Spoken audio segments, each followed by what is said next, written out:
Hey everybody, welcome back to I'm Not Lost, I'm Exploring. Today we're exploring the mining village, or the former mining village of Eckley. The dreams and the streams, I find my peace. I'm not lost, I'm exploring, feeling alive with the wind in my hair and the sun in my eyes. I'm not lost, I'm exploring.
So this is an example of a miner's double dwelling home. Like many homes in this town of Eckley, they're made of plank construction. So what we're looking at here is an old miner's home, double family dwelling, and I believe these are for the unskilled laborers. Actually, these are a little bigger. So these homes look to be a little bit bigger than the ones we were just looking at. I took a few photos of that quick video of. So these may have been foreman. We'll have to see if I can find some more information on that. It's a pretty cool thing down here. They actually have numbers on each house and a phone number you can call to get that information. So I see many videos online that say Eckley is a ghost village or a ghost town. There are still residents that actually live here, so it's kind of like a living museum, I guess you would say. It's a very cool little aspect.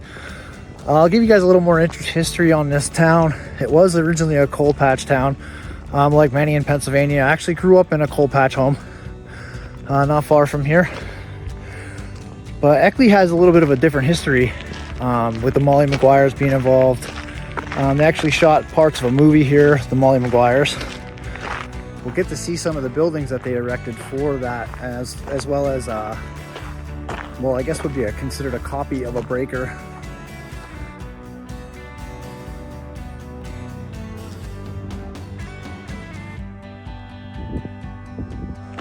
I'm just on my way back to take a look at what we've known as the Slate Picker's house. These are often homes that were rented to miners who were injured and unable to work underground, so they were forced to pick slate to earn their living and to pay their wage. So this is an example of one of the Slate Picker's houses. And another one just up there.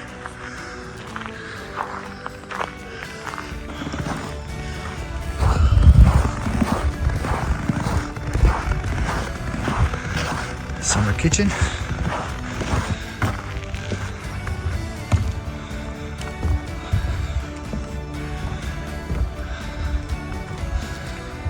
Doors. I know sometimes there are points in the year when you can actually come down here and they'll have the doors open and you can get a kind of a glimpse into the past and what life was like back then for these miners. Now, keep in mind that is a double family home. So if you were a slate picker, you were earning the least amount of money you were given the least amount possible, pretty much. And I would have to bet 9 times out of 10 you probably owed your money back to the coal boss or the coal mine.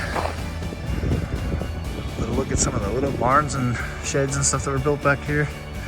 Any guesses to what that might have been?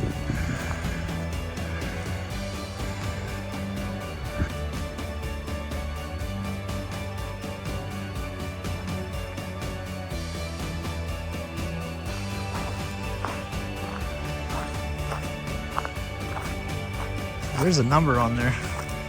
I'm not sure what was back here, so I'll have to look that up for you guys, but there's some foundations back here. Take a walk over and take a look in them. It's very nice back here. It's very peaceful. It's also very cold today. My pace is kind of slow.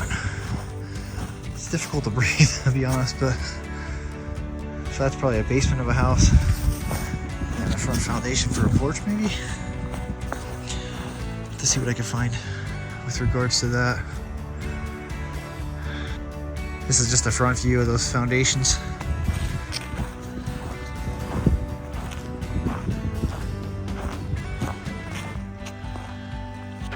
It's another one of those places it's cool to come visit, because even though they were here in the past, there is no longer any like traces of power lines. The buildings are restored to what they would have looked like, at least on the outside, back when this was still a mining town. It's cool to get that opportunity just to see what life was like and to imagine how hard their lives must have been. They didn't have grocery stores like we have today. They had gardens in their side yard, and their plot, which I believe was like 50 by 100, was pretty much their little farm. They were self-sustaining. They did their own laundry. They made their own soaps, made their own food. They did canning, you know, multiple things that homesteaders are kind of bringing back today. A lot of lost what I would call arts. It's kind of a shame that those things have gone by the wayside. And it's nice that we have the conveniences we have today, but I don't think we appreciate what these people have gone through to get us to where we are today. The hardships that they faced. Some of them were actually just incredible. So this is kind of a cool little section because you can actually see the difference in the housing. So that would be a double miner's family home. And I'm guessing this is probably for a supervisor or a foreman, maybe even a coal miner. And maybe this was like an assistant or something like that. You can actually see the difference in the homes as you walk through Eckley.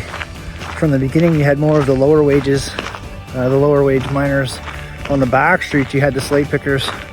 And then on this main street, as you walk down the main street, you can see the houses change in shape, size. Some of the porches, some don't. Some are much larger, some appear to have like a loft or an attic. It's pretty cool.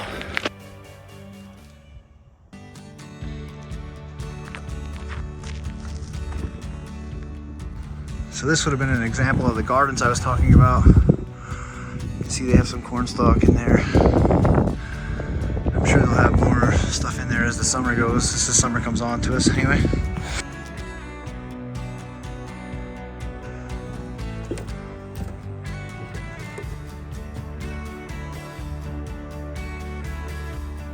So as I said, in the summertime or the spring or during their special events, you can come down here and they actually have the doors open. You can see they have the plexiglass over to keep people out. But you can actually come and see what's inside the houses, and the ones that are decorated the way they used to be or historically accurate. This would be probably a summer kitchen back here. A little shot of the outhouse.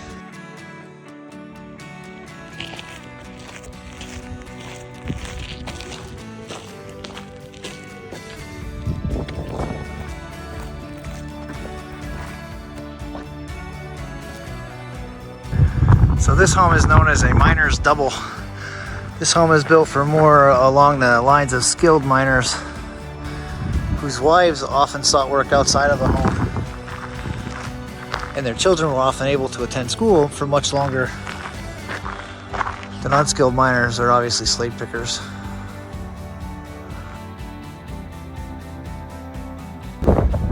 So now we're getting to some of the areas that were recreated by or for the movie. So this would be looking at, I believe, is the mule stable. You can see kind of the tie-offs there. The company store.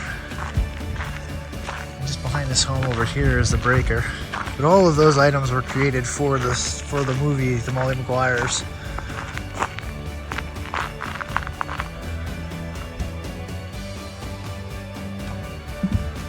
Another shot of the mule barn. Looks like they have some old coal cars back there, some more buildings. The amount of structures in this town is incredible. I know, I'm pretty sure the number is over 100, maybe more than 150.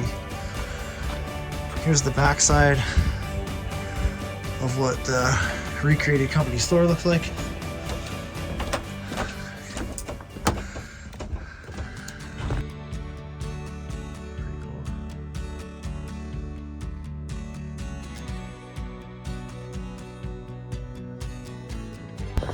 Have to get back up here one day when they're open for the season and get a video inside there. If I remember correctly, they have some items from the old mines or things to make it still look like it's an active store. It's pretty cool. It's been a while since I was up here, but it's a pretty interesting place if you get a chance to come visit.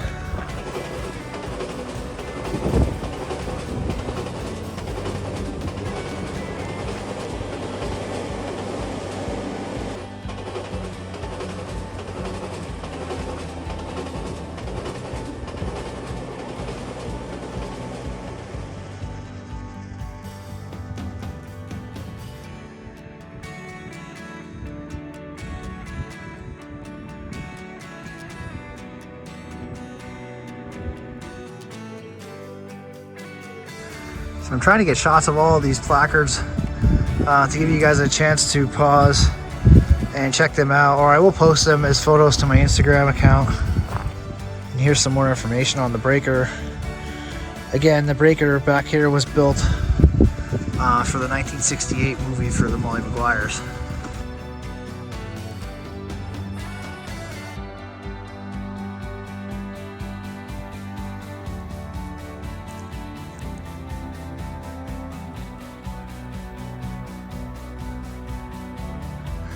So going back to the type of home I grew up in, it was actually very similar to that shape right there, as was every neighbor's house on my block. So we're getting into the higher paid miners, foremans, their homes as we go down the block here. As you can see, these are now single family dwellings.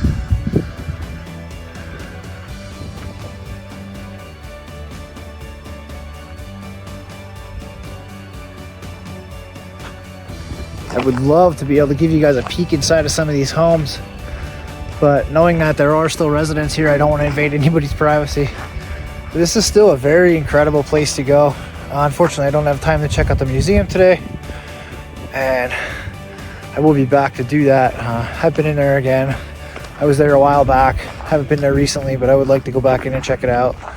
I do have some plans coming up for a video to actually see a better, more complete model of the actual coal breaker at Eckley. So I'll be sure to share that with you guys when it comes out.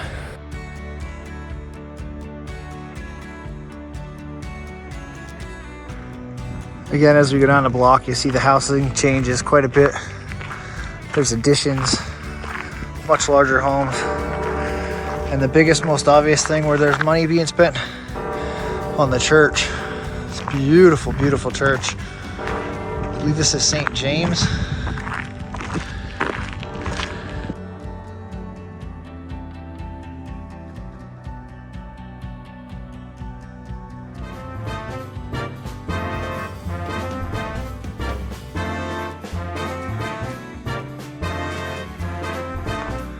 Not sure if that was just somebody's shack or if it was like a workshop or some kind. But again, there's a lot of these little outbuildings in Eckley because the miners really had to take care of themselves, and they had to build their own things. They had to take care of whatever they needed by their own means. I remember reading a story where instead of one person owning a cow, multiple neighbors would go in on a cow. just because they didn't have the money to afford it. And obviously there weren't stores back then.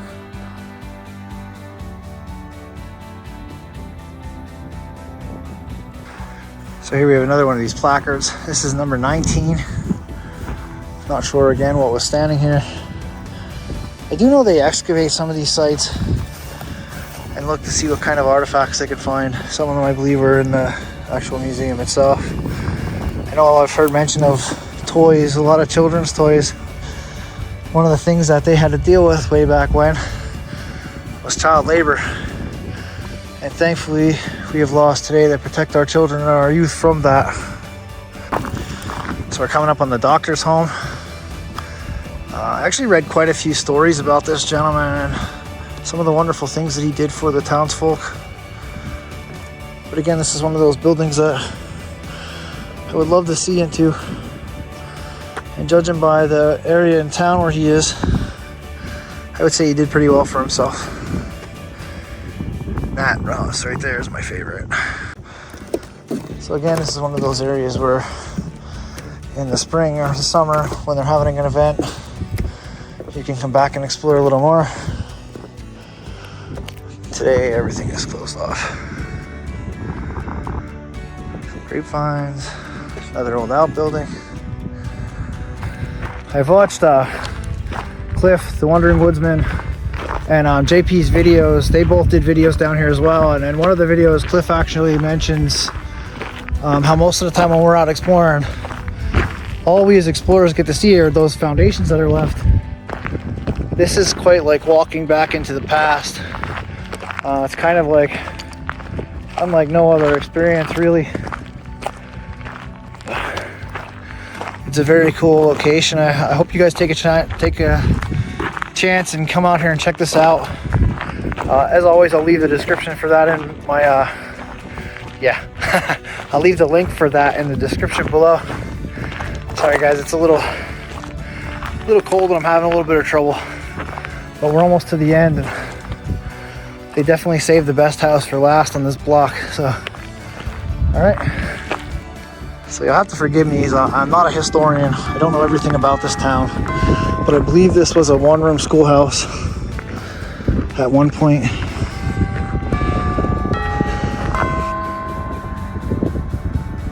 See a little bell up on top. That's pretty cool.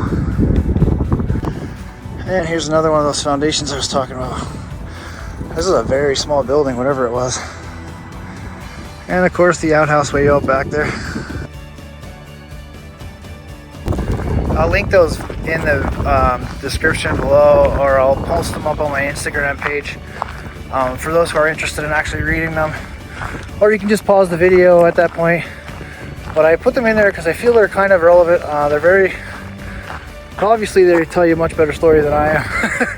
So I definitely invite you to check those out. Now this is definitely hands down my favorite house in Eckley, and it is a beauty. Let me know what you guys think in the comments down below.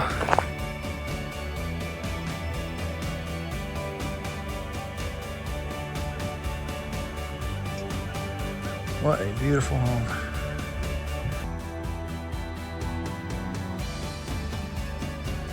All right guys, so that's gonna do it for us here at Eckley.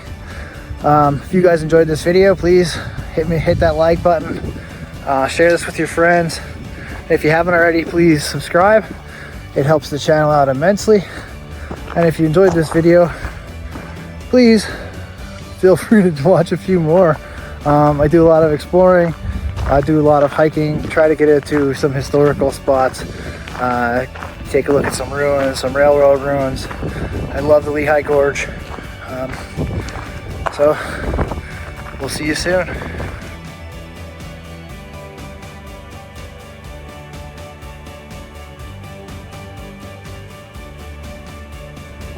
Just realized how red my face is. It is cold.